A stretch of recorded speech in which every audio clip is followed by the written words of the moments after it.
Welcome to Richly Spoken, where financial literacy is made simple. I'm your guide to financial confidence, and today we're tackling one of the most fundamental skills for building wealth: creating your first budget. But what does financial confidence actually feel like? It's the quiet assurance of knowing you're in control. It's sleeping soundly at night, free from the nagging worry about unexpected bills.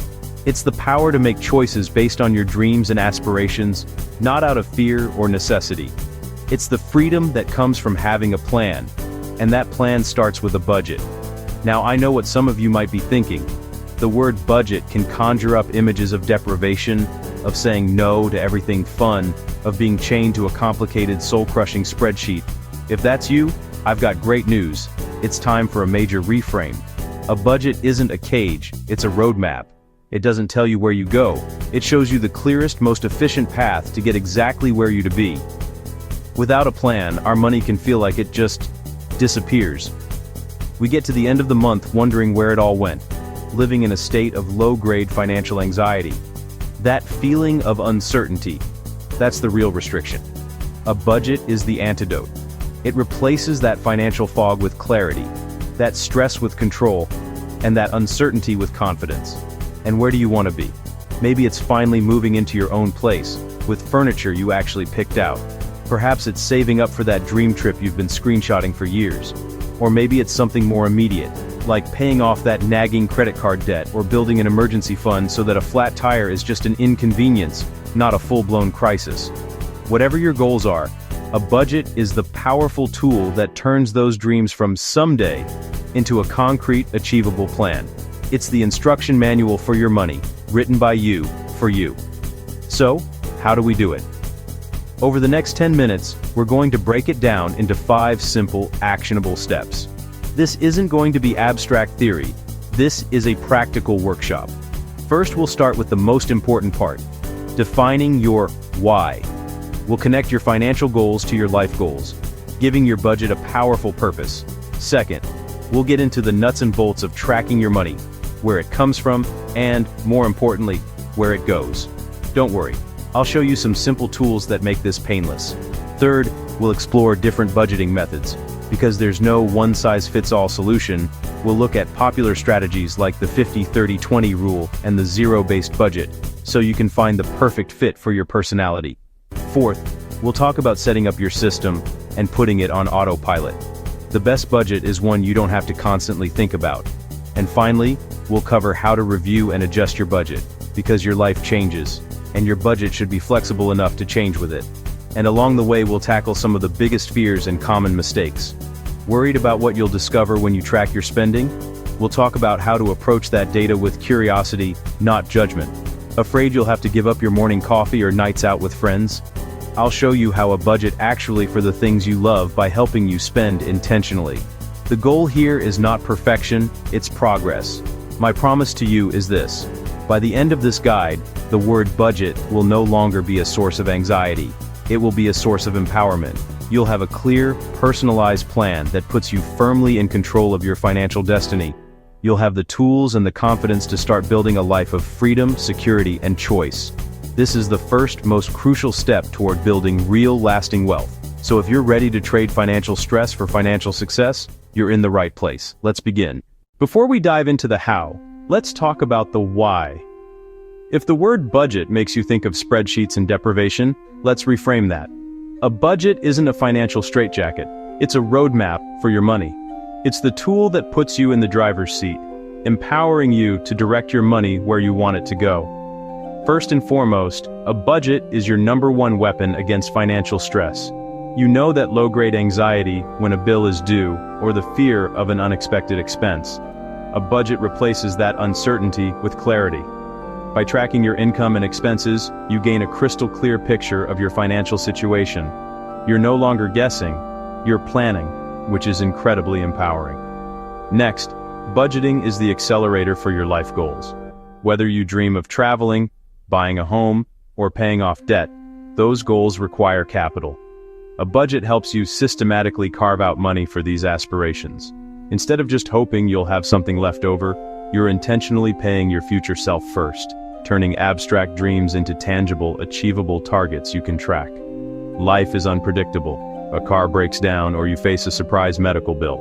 Without a plan, these bumps can feel like catastrophes, forcing you into debt. A budget helps you build a crucial safety net, an emergency fund. By allocating a small amount each month, you create a cash cushion for these what-if moments, protecting your long-term goals. Budgeting isn't just about day-to-day expenses, it's the launch pad for building long-term wealth. Once you understand your cash flow, you can identify surplus funds to start investing. Even small, consistent contributions can grow significantly over time, thanks to compound interest. A budget creates the discipline needed to turn your income into a wealth-generating engine. Finally, and this might be the most surprising benefit, a budget gives you permission to spend without guilt. When you go out for that nice dinner or buy those concert tickets, you can enjoy it. Why? Because you planned for it. Your budget allocates funds for needs, savings, and wants, allowing you to make conscious, confident spending decisions. Alright, let's dive into the very first and arguably most crucial step of building a budget that actually works: calculating your total monthly income. Think of it like building a house. You can't design the rooms before you know the size of the foundation. Your income is the foundation for your entire financial life. Getting a crystal clear picture of every dollar coming in isn't about judgment. It's about empowering yourself with knowledge. This number is your starting line, the total amount you have to work with each month to cover expenses, save for the future, and live your life. So let's get precise and build that solid foundation. Step 1. Calculate your total monthly income. This means all the money coming in. First up, your primary job salary. The key here is to use your net pay, also known as your take-home pay. This is the actual amount that lands in your bank account after deductions. Your gross pay, that big number on your offer letter, isn't what you can actually spend. Taxes, health insurance, and retirement contributions are deducted first. So, grab your latest pay stub or check your bank deposit. If your monthly salary is $5,000, but you only receive $3,800, then $3,800 is your number. Budgeting with gross pay is a common mistake that leads to coming up short. Next, let's add in any side hustle income or freelance work. This could be driving for a rideshare, selling crafts online, or income from design projects and writing gigs. This income is often variable, but there's a critical rule: you are responsible for the taxes. Unlike a traditional job, no one is withholding them for you. A huge pitfall is spending everything and then getting a massive tax bill. A safe rule of thumb is to immediately set aside 25 to 30% of every payment into a separate savings account just for taxes. So, if you earn $500 from a project, move $150 to your tax account. The remaining $350 is what you add to your monthly income calculation. Don't forget to round out the picture with other income sources. Do you receive investment income? This could be dividends from stocks or interest from a high-yield savings account. For many of us starting out, this might be a small amount, and that's perfectly fine. The goal is simply to be thorough. Also, consider any other consistent cash flow. This isn't for a one-off birthday gift, but for regular, predictable money you can count on. This might be a monthly stipend from family or even consistent cashback rewards from a credit card. If you can reasonably expect it to arrive each month, count it. So, what do you do when your income isn't the same every month? This is where a little bit of honest math comes in.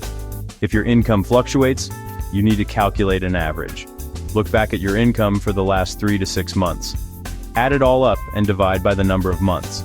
This smooths out the highs and lows, giving you a realistic, stable number to plan with. It prevents you from over-budgeting after a great month or panicking after a slow one. Be honest and thorough here. Don't inflate your numbers. This final number, the sum of all your income sources, is your starting point. It's what you have to work with. Step 2 is where most people have their aha moment. Track every single expense for 1 month. I mean everything. From your rent payment to that daily morning coffee.